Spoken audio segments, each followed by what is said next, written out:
What causes a republic to fall? Not all at once, but slowly, through stress, erosion, and fracture, through fear disguised as loyalty and ambition cloaked in patriotism, through the quiet turning of citizens against institutions and the thunderous refusal to hear one another.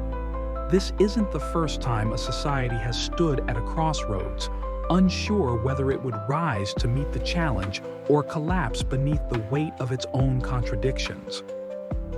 In the final century of the Roman Republic, politics became theater, laws became tools of revenge, and populist strongmen promised to restore glory while weakening the very foundations of democracy. The Senate, once a place of debate and compromise, became paralyzed by factionalism and fear. When the dust finally settled, Rome had traded its republic for an empire, and its citizens had learned too late that liberty, once lost, is rarely recovered. History didn't end with Rome. In the 19th century, America's own experiment in democracy nearly shattered under the pressure of slavery, sectionalism, and the refusal to compromise. The 1850s were a decade of denial, escalating rhetoric, and broken systems. By the time shots were fired at Fort Sumter, the Republic had already been bleeding from within.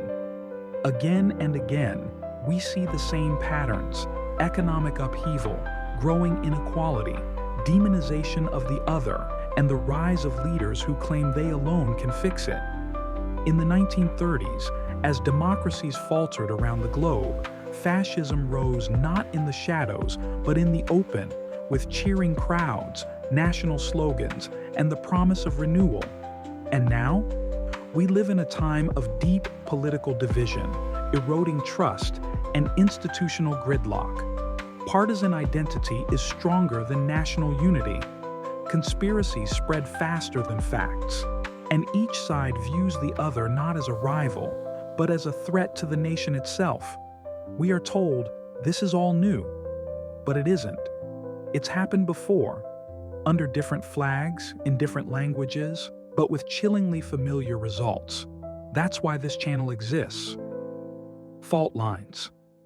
The fall of empires is where we examine our present through the lens of the past. Each video explores how empires collapse, how republics lose their way, and how democracies, when pushed to the edge, either adapt or die. This isn't about nostalgia. It's not about partisanship. It's about understanding the forces that shape our world so we don't become the next cautionary tale. As Winston Churchill said, "Those that fail to learn from history are doomed to repeat it." We are living through history now. The question is, will we recognize the fault lines before the earthquake comes? Like and subscribe. Let's find out together.